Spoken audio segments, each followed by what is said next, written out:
नमस्कार दोस्तों, आज की इस वीडियो में आपको इस सवाल का सलूशन बताऊंगा। क्लास 10th बोर्ड एग्जाम में पूछा गया सवाल है। कह दो समरूप त्रिभुजों के परिमाप क्रमशः 60 सेमी और 40 सेमी है। यदि पहले त्रिभुज की एक भुजा की लंबाई 12 सेमी हो तो दूसरे त्रिभुज की संगत भुजा की लंबाई है। ऑप्शन ए में है 12 सेमी, बी में है 8 सेमी, सी में है 4 सेमी, डी में है 10 सेमी। इस सवाल को हमने क्या किया है कि कॉपी पे उतार लिया है। अब इसको हम सॉल्व करेंगे, आपको सिखाएंगे, ठीक ना। दो समरूप त्रिभुज है, दो समरूप त्रिभुज हम बना लेते हैं, ठीक ना।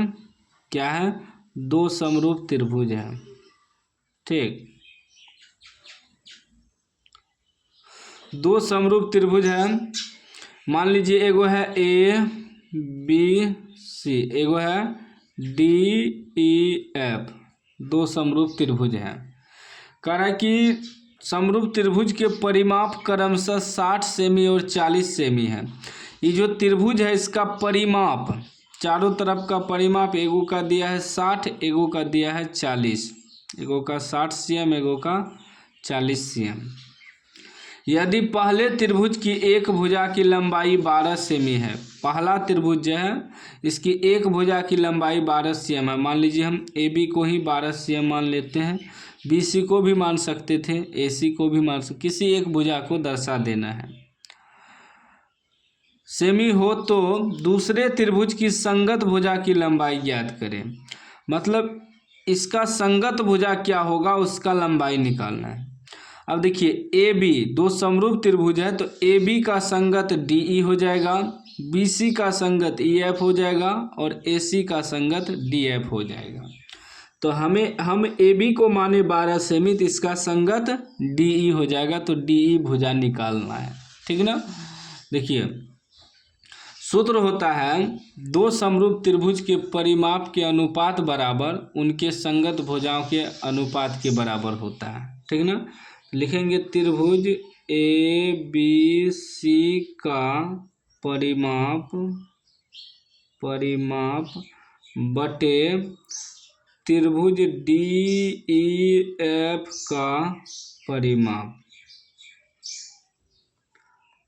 उनके संगत भुजा के अनुपात के बराबर। संगत भुजा यदि हम ए बी लेंगे तो ए बी का संगत हो जाएगा डी ई। यदि हम बी सी लेते हैं तो बी सी का संगत हो जाता ई एफ। ए सी लेते तो ए सी का संगत डी एफ हो जाता, ठीक ना। कोई सा भी भुजा ले सकते हैं, बस उनके अनुपात में रख देना है। तो त्रिभुज ए बी सी का परिमाप कितना है, 60 है, बटे त्रिभुज डी ई एफ का परिमाप कितना है, 40 है, बराबर एगो का भुजा दिया है 12, तो ए बी लिख देंगे ऊपर में 12, बटे डी ई तो हमें निकालना है, ठीक ना। अब देखिए ये तो 0 0 कटिए जाएगा, ये हो जाएगा 6 गुना डी ई बराबर बढ़ चौके 48, 6 से भी काट देंगे, 6 8 48। डी ई का मान कितना निकल गया, 8 सेंटीमीटर, 8 cm।